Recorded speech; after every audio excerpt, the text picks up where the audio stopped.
Bismillahirrahmanirrahim. Assalamualaikum warahmatullahi wabarakatuh.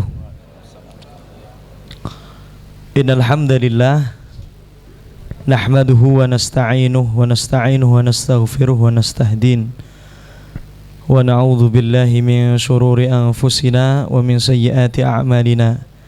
May yahdihillahu fala mudhillalah wa may yudlil fala hadiyalah.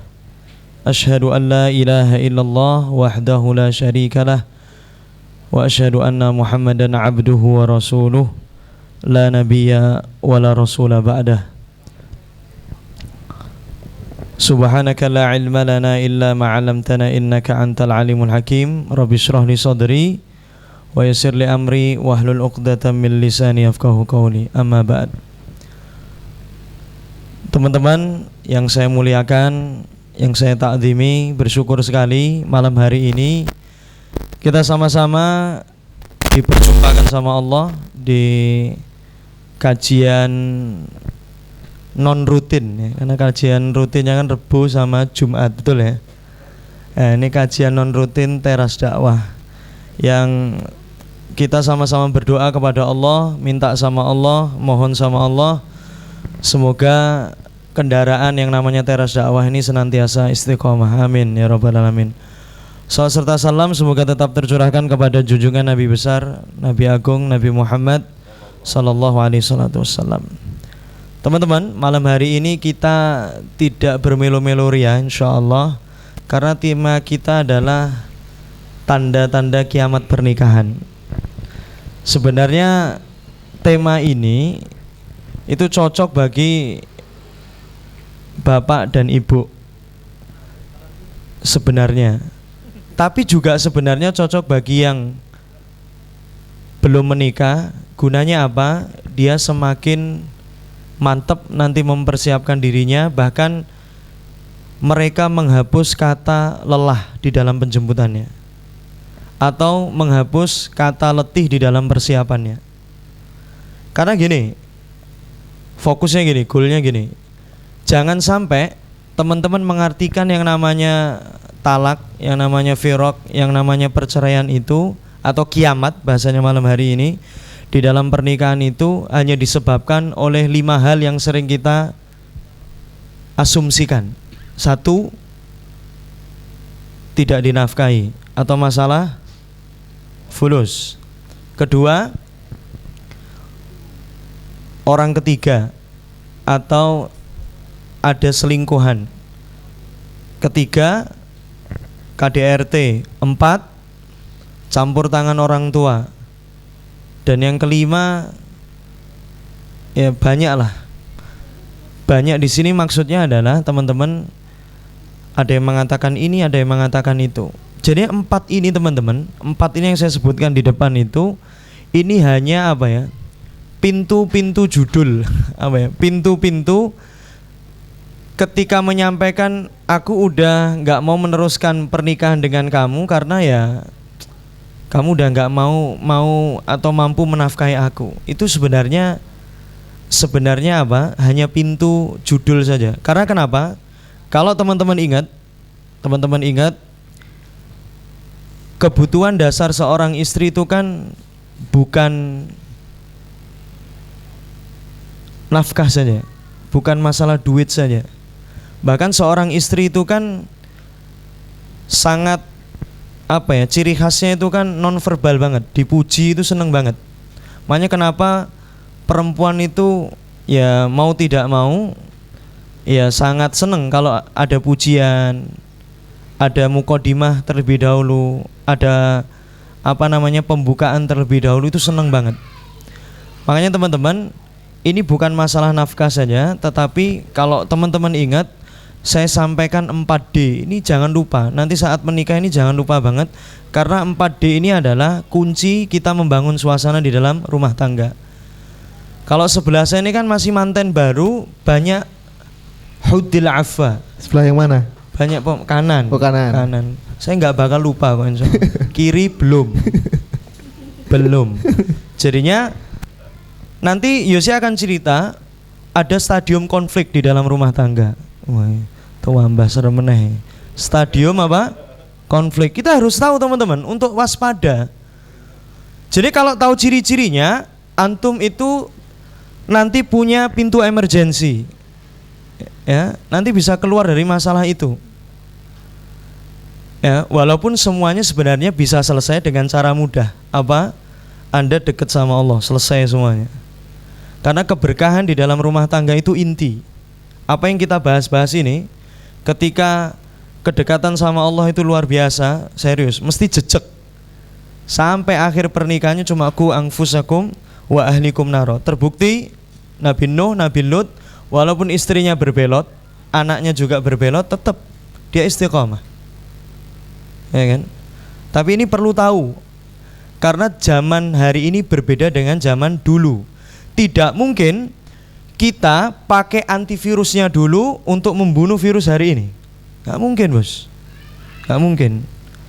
Makanya sekarang ini serius, bos.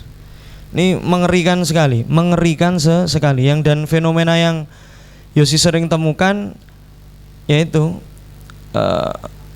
yang kemarin saya temukan di salah satu daerah, saya pulaunya aja saya nggak berani sebut.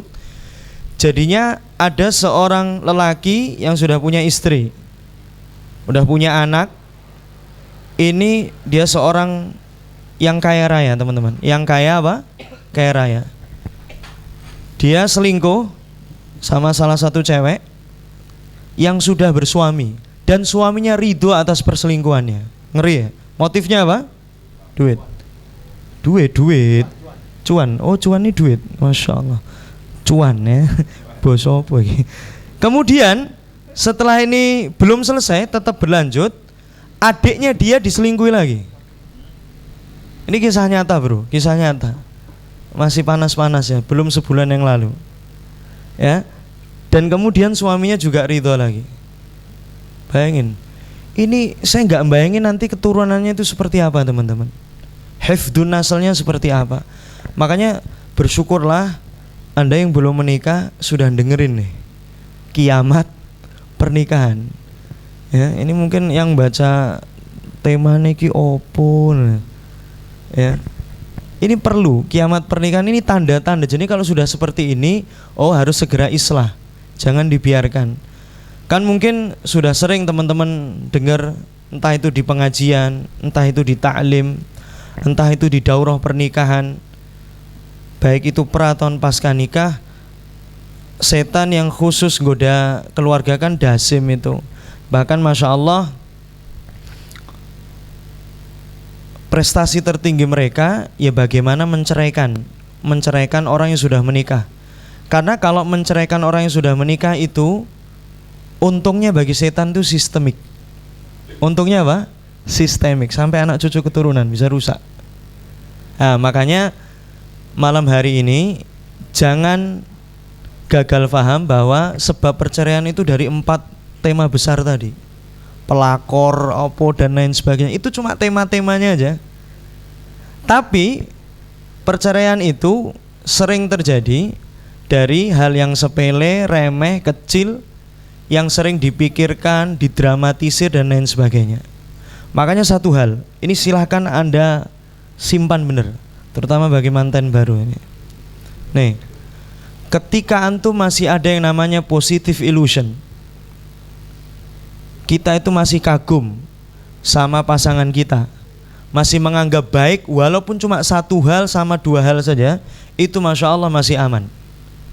Apalagi kagumnya ini dibarengi dengan kita taat sama Allah, taat sama Rasulullah SAW. Ya kan? Secara materi positif saja itu bisa berjalan. Ya kan? Masih bisa lah. Seremek-remeknya itu masih bisa berjalan. Ya kan? Tapi kalau sudah negative illusion, kalau di dalam Al-Qur'an itu disampaikan di suratil Baqarah ayat 237 itu, wala tansaul fadla, jangan melupakan keutamaan. Keutamaan ini juga kebaikan dari pasangan. Tapi kalau sudah istri atau suami, Anda besok kok ditanya tentang Anda, apa kebaikan yang Allah titipkan sama suamimu, jawabnya 2 jam gak jawab-jawab. Wah, iki wis, iki kiamat sughra sudah mulai. Ini diingat, ini simple bos, simple, ya kan?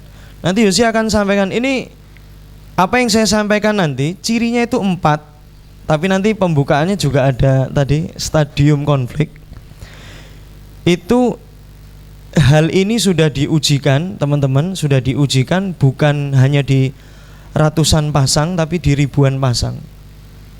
Dan polanya itu nanti yang akan saya sampaikan teman-teman, ya kan? Kiamat itu.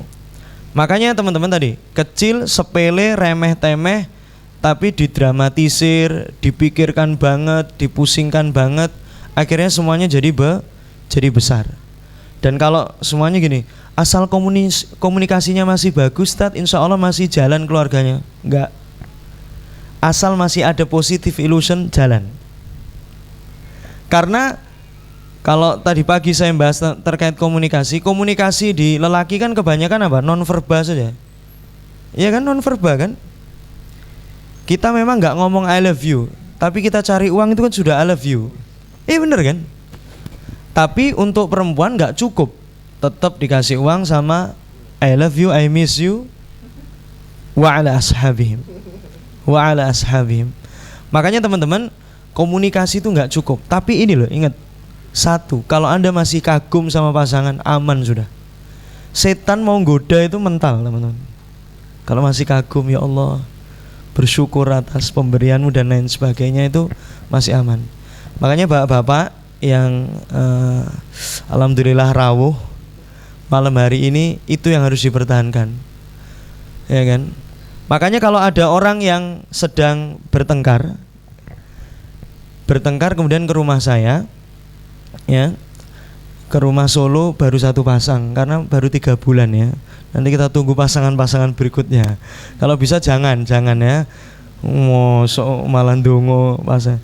Itu saya nggak nanya masalahnya apa Pak, masalahnya apa Bu, atau gantian. Biasanya kan idealnya nanya ke bapak dulu atau nanya ke ibu dulu di tempat terpisah. Itu juga bagus. Tapi sudah, pertama saya suruh udah ngobrol aja Pak, ngobrol aja. Dari obrolan itu, ya kan, kita insya Allah sudah tahu, ya kan, kalau Anda belajar psikologi, relationship, ya, ilmu nafas dan lain sebagainya itu, teman-teman, insya Allah udah ketahuan dari cara bicara dan lain sebagainya. Tapi yang saya tanyakan itu 6 hal sama dia, sama mereka. 1, biasanya saya ke ibu dulu, nggak nyentuh ke bapak, karena ibu yang banyak sumbatan hatinya. Tadi pagi saya menyampaikan, ibu-ibu itu kan cerdas secara linguistik, bahasa awamnya cerewet. Fitrahnya seperti itu. Kalau mereka tidak diberi panggung untuk ngomong, kan yang banyak ngomong kan laki-laki itu diomong. Karena memang porsinya bukan ngomong di sini, ya kan? Ngomongnya adalah pas ketika gendong bayi dan lain sebagainya itu. Kan coba, kalau laki-laki gendong bayi kan flat ngomongnya, nina bubu, yole ndang turu le, bapak ndang kerja, kayak gitu. Kalau perempuan masya Allah bahannya banyak sekali. Betul ya? Betul. Makanya masya Allah, bapak ibu, calon bapak, calon ibu yang saya muliakan, pertama yang saya tanyakan adalah ke ibu dulu itu, kenapa ibu tadi banyak perasaannya harus dikeluarkan semua. Bu, apa kebaikan yang sudah Allah titipkan di bapak? Ada yang jawabnya cepat, ada yang jawabnya lama Mas. Lah nek lama iki wis aku iso nandani. Wah, seremek iki rodane.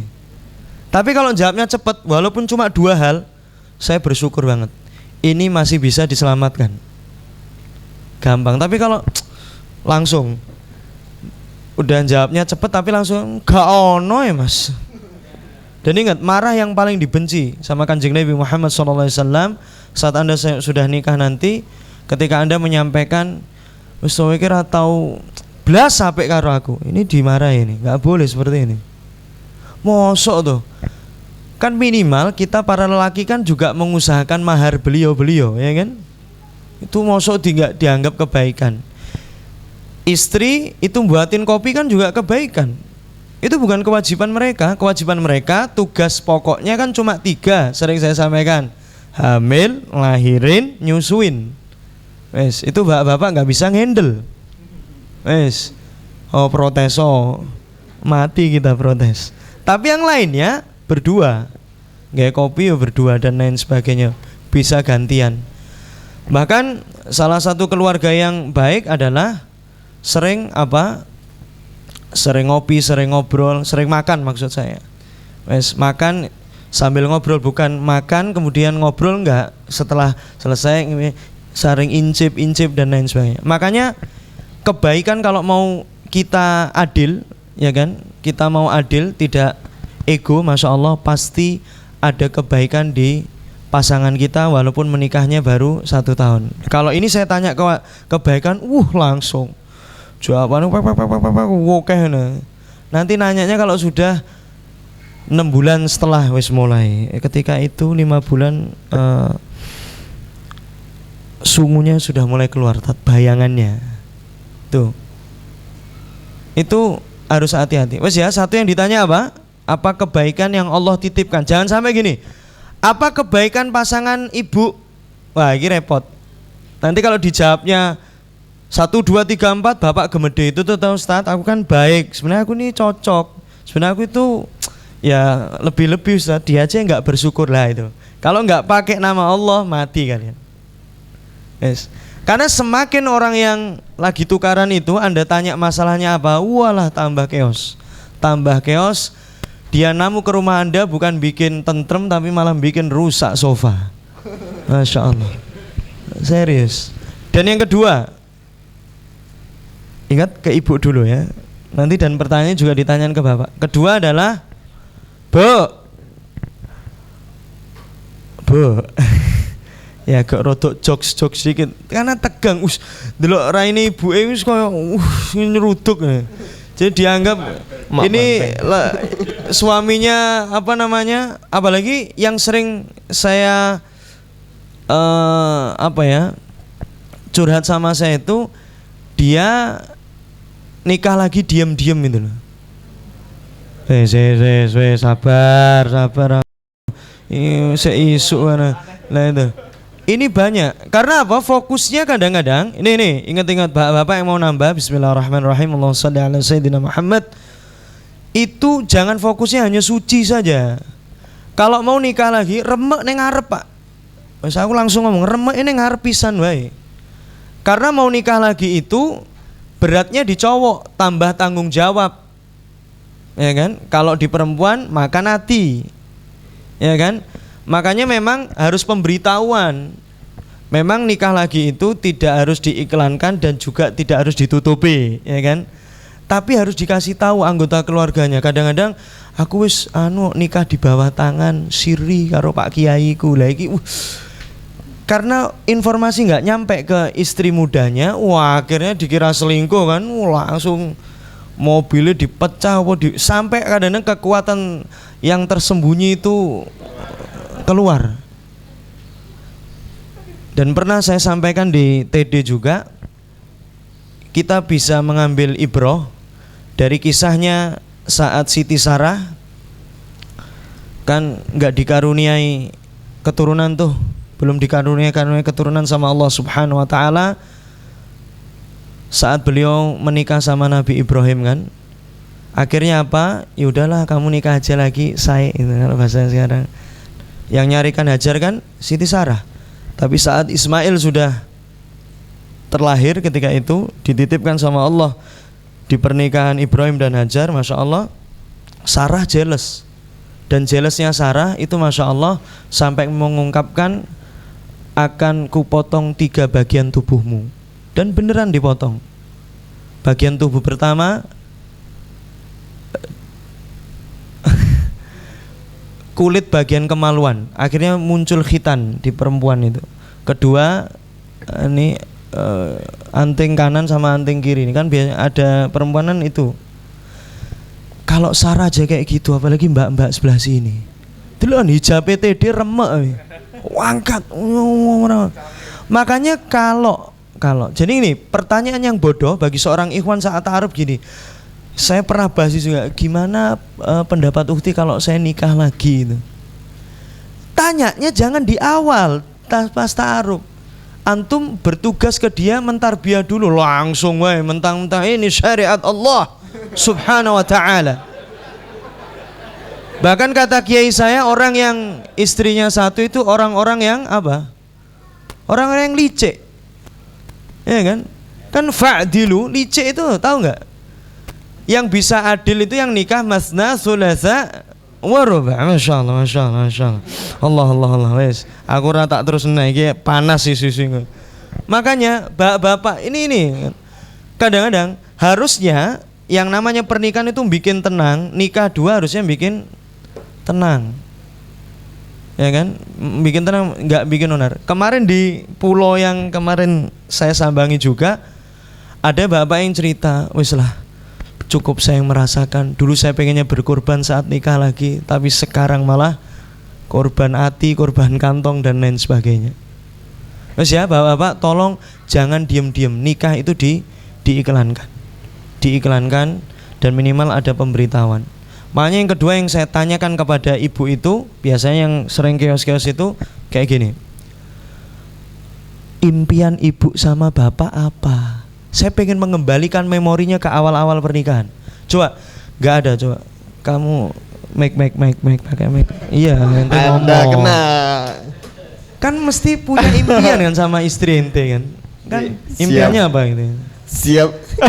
Enak lu nek tekok kanan kiri sepet deh masalah. Apa impian Anda lah gitu apa? Nah ini kan ada satu aja. Tetap tujuannya sih menuju ke surganya Allah Subhanahu wa taala ya, tetap. Mesti semuanya baik. Iya. Nggak ada sing nikah awal-awal, wes yo 2 tahun wae baru cerai. Nggak ada. Makanya di salah satu pengajian saya bingung juga, ada yang bertanya, Ustadz, saya saling mencintai sama pasangan saya. Saya sebagai suami mencintai istri saya juga mencintai saya. Woi, kita langgeng lah Ustadz. Masya Allah. Tapi nanti kalau saya dikasih surga sama Allah, boleh nggak saya pilih pasangan yang lain di surga? Aku mikirku suwi. Iki wong iki piye jane? Malah semuanya kan berharap hidup sesurga kayak beliau kan. Masya Allah. Makanya pengembalian apa sih sebenarnya impian impian ibu sama bapak? Akhirnya kan kembali mengingat-ingat lagi. Karena serius sekarang bapak-bapak, ibu-ibu sudah hilang itu namanya baju akadnya sudah hilang. Wes gak ono wedding cinema nih. Bagaimana mau mengingat memorinya dulu? Sepetok yo Mas biyane kuade utang, sound system utang. Wah, ben ndile utang-utang kabeh. Akhirnya walaupun dikembalikan di awal tetap sepet. Tapi minimal ketika ditanya apa impian ibu sama bapak dulu, wah mesti as-sakinah mawaddah rahmah wa ta'ala. Nah itu loh, kembali.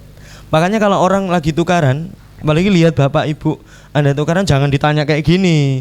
Hadirkan seorang asatid atau apa biar bertanya kayak gini. Kalau Anda yang bertanya langsung, weke lagi pengajian pisan pindu nyeramai aku malah itu. Impiannya apa? Itu biasanya kalau ibu-ibu karena 25.000 sampai 40.000 kan cerewet pol, masya Allah. Ya, itu ngomongnya sebenarnya dulu sih saya berharap kayak gini karena beliau dulu itu kan ustadz aktivis, pokoknya kalau demo di bundaran tuh terdepan, masya Allah ya, terdepan ya terdepan, masya Allah itu ya. Jadi kalau istri Anda lagi keos-keos itu tanyain kayak gitu, impian sama Abi apa? Wah, Anda kalau bisa sampai tanya kayak gitu tuh normal banget. Normal tuh dalam keadaan kita benar-benar ketenangannya luar biasa. Kemudian yang ketiga, kirung masuk tema. Ketiga adalah ditanyain, menurut ibu suami ideal itu seperti apa? Kan bapak akhirnya ngerungokno, aja berdasarkan persepsi iki lho, ibu njaluk ini. Karena orang-orang yang lagi tengkar biasanya dia itu nggak cocok bagi saya karena udah kayak gini. Berdasarkan persepsi satu orang. Berdasarkan persepsi suami atau istri. Nah di sini harus nanya, ibu suami ideal itu seperti apa? Yang ideal tuh yang kayak gini, yang bulanan tuh dari Januari ke Februari yo nambah tat. Mosok istiqomah 1 juta ya sepet tat. Tempe munda, kerupuk munda. Tapi kita dengerin, wih bapaknya di sebelah wis ngene. Tat, ora ganti aku ah. Sebentar Pak, sebentar. Kita dengerin dari ibu dulu. Biasanya nggak sampai emosi kalau udah ditanya. Tapi kalau Anda tanya masalahnya, walah, ceritanya ibu ngawur-ngawur, dan biasanya marahnya ibu historis, akhirnya nyebut sampai sebelum nikah sebutin semua. Dulu Tat, nyewa gedung itu saya juga urun 50%. Katanya dia mau bimbing saya ke surganya Allah Subhanahu wa taala. Sampai kayak gitu-gitu, akhirnya tambah chaos lagi. Tapi ini saya nanyanya adalah suami ideal itu seperti apa? Baru 3 udah, yang keempat, kira-kira Bu, apa yang bisa dilakukan untuk impian dan Ibu itu mengharap sosok yang ideal di pasangannya Ibu? Nyebutkan kan banyak kali kan. Saya tutup pertanyaan kelima, untuk sebulan ini Bu, apa yang bisa dilakukan? 1, 2, 3, 4. Akhirnya lah itu saya kan nggak perlu ngasih tahu, itu Ibu udah tahu. Akhirnya Bapak, oh iya ya, gantian Bu ya, tak tanya Bapak. Di sini, ini namanya apa ya, kalau di dalam pelajaran ini jenenge kita itu banyak bertanya sama mereka. Kalau kebenaran itu dari mulut mereka, Masya Allah, mereka akan melaksanakannya dengan mudah, daripada kita langsung ceramai. Anda itu tidak bersyukur kepada Allah. Banyak jomblo-jomblo yang pengen nikah, nggak nikah-nikah. Anda sudah dititipkan separuh agama kepada Anda. Walah tambah muntap. Iki ustaz tak jalui solusi malah nyeramai. Aku kira butuh dalil dan lain sebagainya. Wes ya, 5 pertanyaan tadi kita ulang. 1, apa tadi? Nikmat, kebaikan yang sudah Allah titipkan. 2, impian. 3, pasangan ideal. 4, apa yang bisa dilakukan? Banyak hal. Kemudian rapatkan itu sebulan ini. Jadi jelas kalau Anda sampai ke 4 aja, apa yang dilakukan? Kan harus dicatat kabeh. Loh, kapan dilakukannya? Lah ini, makanya disempitkan sebulan ini. Kemudian saya tanya lagi yang ke-6, Bapak sama Ibu pengen nggak keluarganya jadi baik lagi? Pengen nggak rujuk lagi dan lain sebagainya? Pengen. Mau nggak jalanin ini? Mau. Ya sudah, jalanin, selesai. Saya nggak banyak tenaga gitu. Tapi kalau sudah masuk rumah udah eker-ekeran ini, datangnya nggak berbarengan, wah. Biasanya saya pinjem tangannya Pak, pinjem tangannya Bu. Saya biasanya lihat karakter mereka masing-masing lewat jari. Yang di surah Al-Qiyamah ayat 3-4 Allah sudah bocorin. Bahkan kita nanti dikumpulkan juga berdasarkan sidik jari kita, ya kan? Karena semua orang diciptakan khas, ya kan? Kembar pun berbeda, gurunya sama pun, ya kan? Hasilnya juga berbeda-beda. Wes, itu tangkap. Sekarang kita masuk step yang kedua. Apa tadi? Stadium konflik. Siap? Waduh, wis gak usah rapi Mas, wis jomblo ae so abot iki. Ini lho wis tekan stadium konflik iki. Ini nanti ingat, karena kenapa saya harus sampaikan ini? Orang yang sekarang menikah kayak saya, kayak beliau, kan kelihatannya fan-fan aja. Kita kan belum memutuskan untuk bercerai. Na'udzubillah, tsumma na'udzubillah. Tapi belum tentu keluarga yang tidak menentukan perceraiannya itu keluarganya fan-fan saja. Kedua, saya baru baca di internet tadi 2018. Tadi Masya Allah ada sekitar jutaan, ya kan? Angka itu udah bertambah terus. Tetap angkanya istiqomah dari dulu. Yang minta sebab perceraian itu bukan sini menceraikan, tapi sana yang gugat cerai. Kebanyakan perempuan. Makanya mbak-mbak nanti coba dicek, ya kan, Nabi Nuh sama Nabi Lut tuh pernah gugat istrinya atau enggak? Ya, di pengadilan agama. Coba nanti dicek sirohnya ya. Serius. Coba dulu ada di zaman Nabi Ibrahim itu kan LDM-an, lama banget. Istrinya enggak protes-protes. Kenapa kok bisa langgeng-langgeng aja? Karena apa? Keberkahan. Ada salah satu tabi'in yang namanya Faruq. Kan kalau suami Anda seorang pelaut, POPY salah, itu kan pulangnya setengah tahun sekali atau setahun sekali kan. Lah ini si Faruq 30 tahun safar untuk dakwah baru pulang. beliau itu sampai pas meninggalkan istrinya itu kan dalam keadaan hamil, pulang tuh anaknya udah gede, namanya Syekh Rabi'atul Ra'i. Jadi syekh anaknya. Karena kenapa? Keberkahan itu ketika apa? Berdua ini benar-benar pengen istiqomah. Istiqomah tidak hanya jadi hamba saja, tapi jadi khalifah, ya kan? Juga mensyiarkan dakwah. Itu luar biasa menjaga. Ini 30 tahun ya. Coba Anda LDM 30 tahun piye rasane, Mbak? Bar jomblo selawe tahun, malah 30 tahun ditinggal bojone. Fan-fan aja. Zaman Rasulullah ada yang cuma dikasih rezeki, titipan rezeki sama Allah cuma 1 botol air mineral. Nek bojo saiki prei nikah karo sampean, mosok banyu. Mosok banyu kon mangan kembung, Bos. Tuh. Sekarang. Oke ya, realita seperti itu ya. Assalamualaikum. Waalaikumsalam. Tuh. Ini Masya Allah, dulu itu berkahnya luar biasa. Karena ketika itu diboikot, ya kan? Ada pemboikotan. Makanya Masya Allah, keberkahan sekarang sudah mulai hilang. Dan ciri keluarga yang mulai tidak berkah ketika sholat subuhnya sudah nggak terjaga jamaahnya. Dan yang kedua, suami atau istrinya sering banget punya kebiasaan di kamar mandi terlalu lama. Pemeneh di kamar mandi lama nyanyi-nyanyi. Wah, sedikit tambah. Luar biasa. Jangan sampai di kamar mandi malah dalil-dalil ya, jangan. Di kamar mandi ini tempat yang sangat disukai sama, ya itulah wa ala ashabihim. Wes ya.